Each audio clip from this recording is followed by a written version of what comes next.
અરવલ્લીથી મહત્વપૂર્ણ સમાચાર સામે આવી રહ્યા છે કે જ્યાં અરવલ્લી મોડાસામાં દીપડાને લઈને ભયનો માહોલ છવાયો છે ત્યારે દીપડાએ દેખા દેતા પકડવા માટે પાંજરું ગોઠવાયું। જ્યાં દીપડો ગઈકાલે રોડ વચ્ચે લટાર મારતો દેખાયો હતો ત્યારે વન વિભાગને જાણ કરતા દીપડાને પાંજરે પૂરવાની કવાયત હાથ ધરવામાં આવી હતી।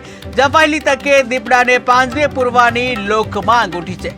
તો મહત્વપૂર્ણ સમાચાર સામે આવી રહ્યા છે અરવલ્લીથી। અરવલ્લી મોડાસામાં દીપડાને લઈને ભયનો માહોલ છવાયો છે જ્યાં લોકોમાં ભયનો માહોલ જોવા મળી રહ્યો છે, લોકોમાં ફફડાટ જોવા મળી રહ્યો છે ત્યારે દીપડાએ દેખા દેતા જે તેને પકડવા માટે પાંજરું મૂકવામાં આવે તેવી માંગ કરવામાં આવી છે। ત્યારે દીપડો ગઈકાલે રોડ વચ્ચે લટાર મારતો દેખાયો હતો અને જ્યાં ખબરથી લોકોમાં ભયનો માહોલ જોવા મળી રહ્યો છે ત્યારે વન વિભાગને જાણ કરતા પાંજરું મૂકવામાં આવ્યું છે જ્યાં વહેલી તકે દીપડાને પાંજરે પૂરવાની લોકમાંગ ઉઠી છે।